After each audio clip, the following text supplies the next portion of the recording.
great picture that everyone. We're rolling. This is a motion picture.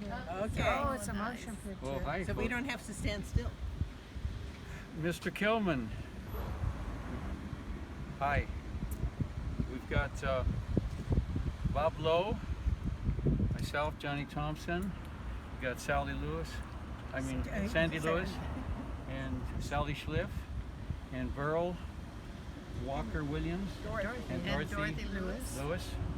And we have a few memories that we'd like to share with you. And I might start it off by sharing a couple of mine. The first one that comes to mind is that Okie Chenoweth recommended me to be on the newspaper, and I had missed the first 2 years of journalism, so I was really lucky to get on the paper, and really appreciate you accepting me. And it was one of the most wonderful experiences of all my growing up years. And also, I wanted to mention the mock election, which was, I think, mostly your idea, and you were taking care of the newspaper in the fall of '60, and we ran stories and political issues, and that was maybe for at least 6 weeks straight before we held our election, and we elected JFK to be our next president in our mock election 2 weeks before the national election, and we elected JFK for I think it was 2-1 margin. And so that's two of the main things. I'm forgetting the other one. If I can think of it, I'll come back to it. So who would like to be second and share some of any memory we have? Any memory you have for Mr. Kilman or in Mr. Kilman's class? You want to go, Sandy? Okay, Wanna go, Sandy? sure. And I had 2 years of journalism, best 2 years ever. And I wonder if you remember teaching us headlines. And that was a very important thing because your favorite headline, I believe, was a mine accident. And the headline was, "Sons of Toil Under Tons of Soil." Oh, wow. So, there you go. Thank you very much, Mr. Kilman. It was a pleasure. Words of wisdom, eh?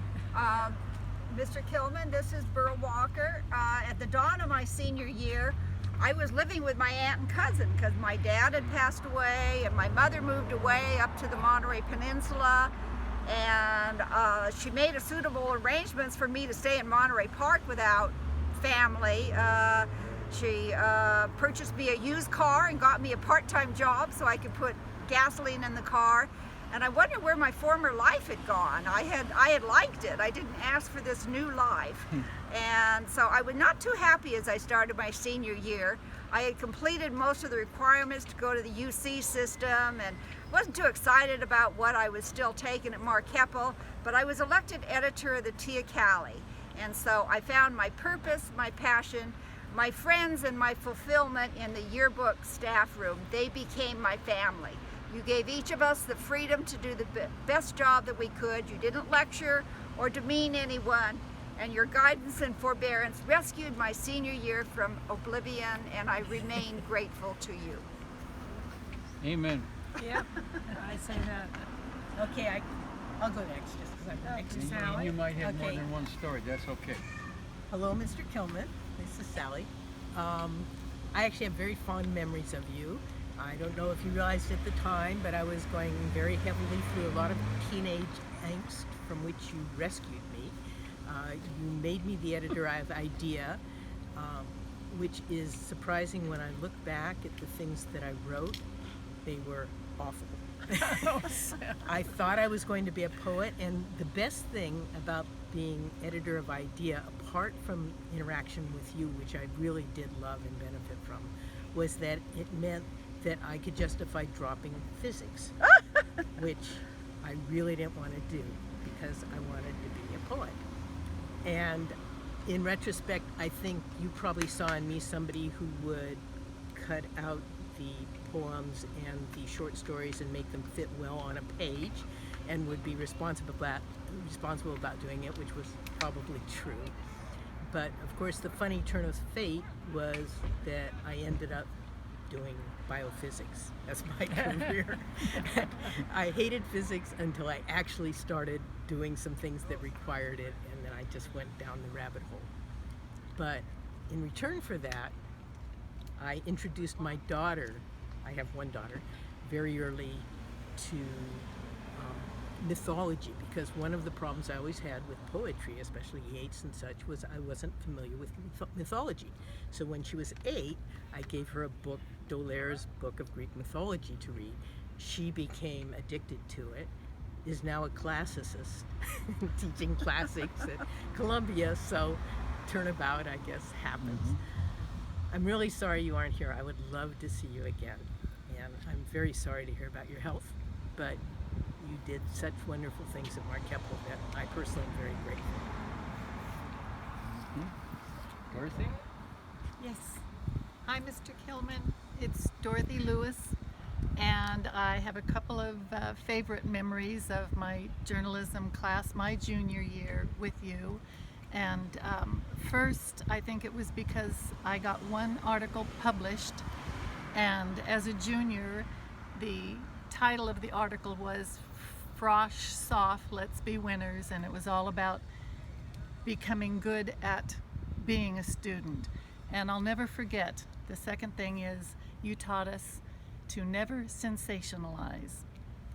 Thank you, Mr. Kilman. And Bob Lowe. Comrade Bob Lowe. Robert Lowe. We're here today to honor Ted Kilman. I have known Ted for 67 years, and he is one of the most remarkable minds of anyone I've ever met. He is interested in a wide variety of things, in art, music, literature, journalism, government, culture,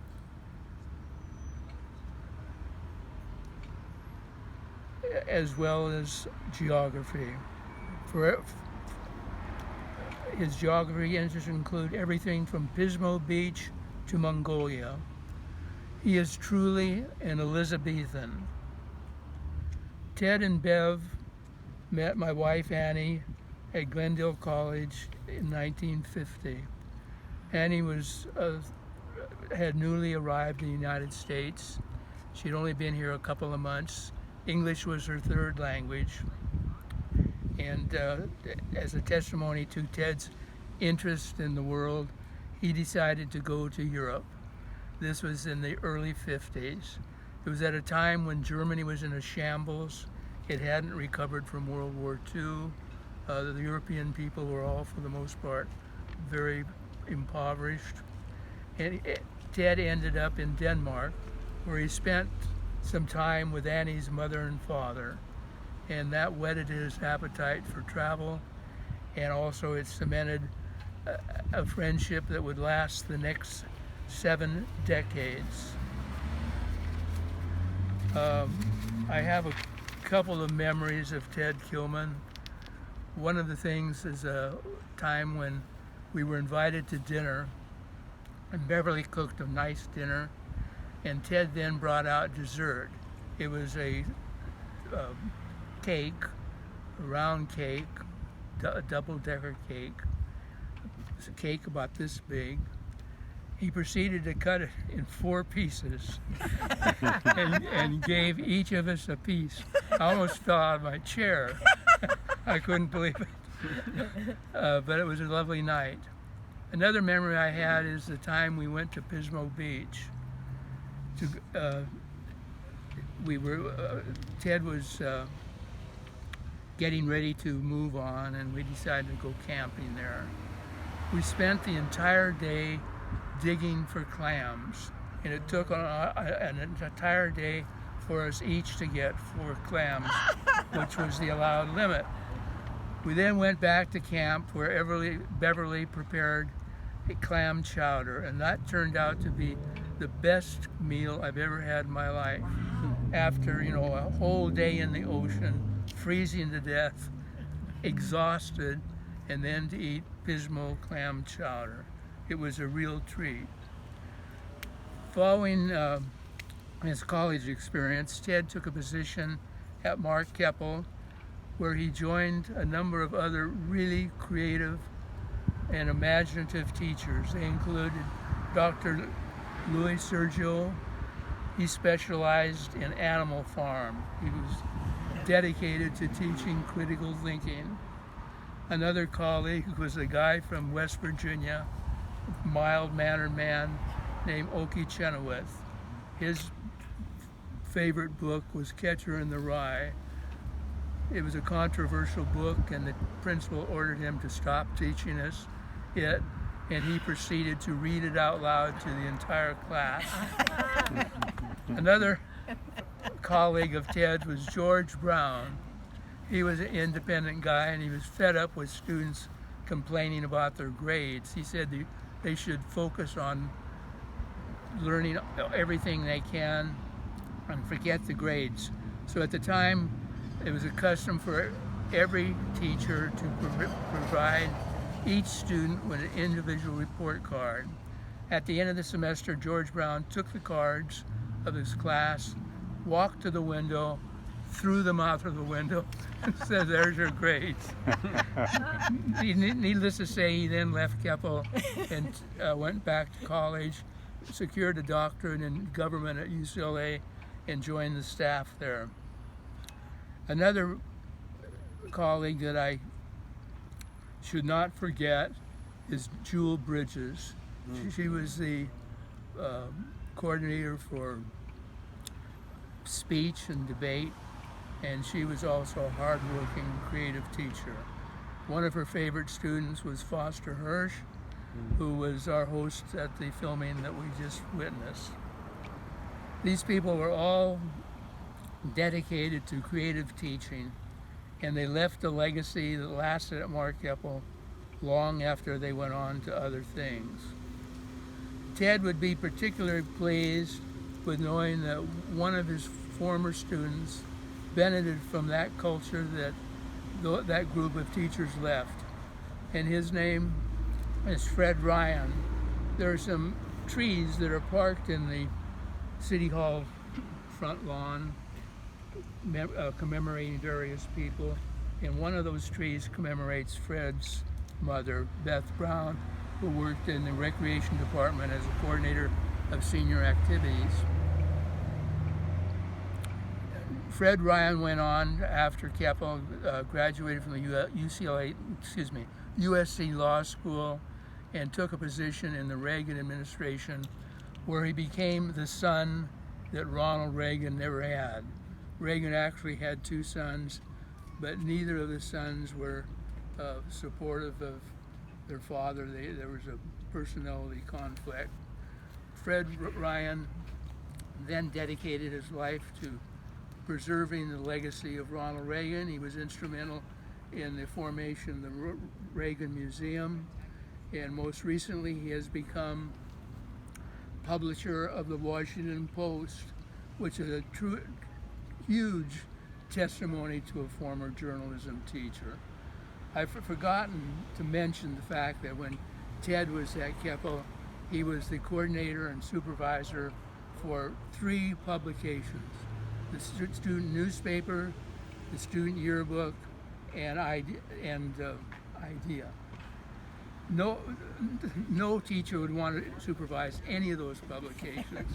They're a taxing responsibility. He took on all 3, and his view, as was mentioned before, was to give tremendous latitude to the students and persuade them to do the best they could and make the best product possible. The result was newspapers that were in a class by themselves. In reviewing the 1960 editions of the Aztec, they covered the presidential campaign of 1960, which pitted Nixon against Kennedy, which was the most exciting presidential campaign of my life, and the students dealt with it in a mature and sophisticated way.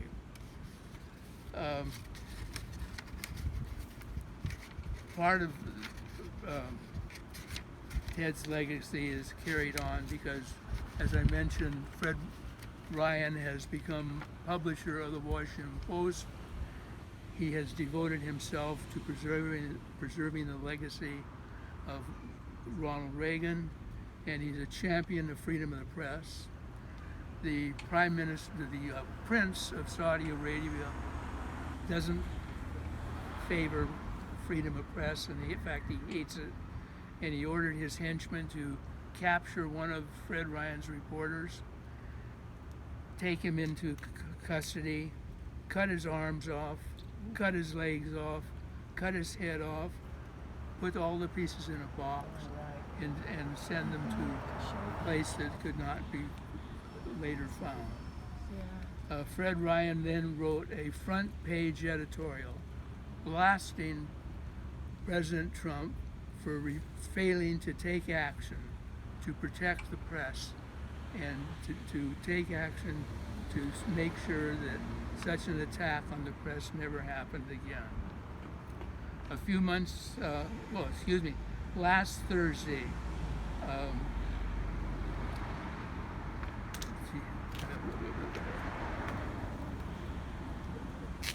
let me capture my thoughts. A few weeks ago, Donald Trump blasted 4 members of Congress saying that they should go back to where they came from.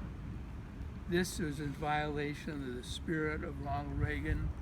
He believed that the Republican Party should be dedicated to the principles of Abraham Lincoln, which welcomed the foreigners and people of all backgrounds and championed the rights of those that have been left behind.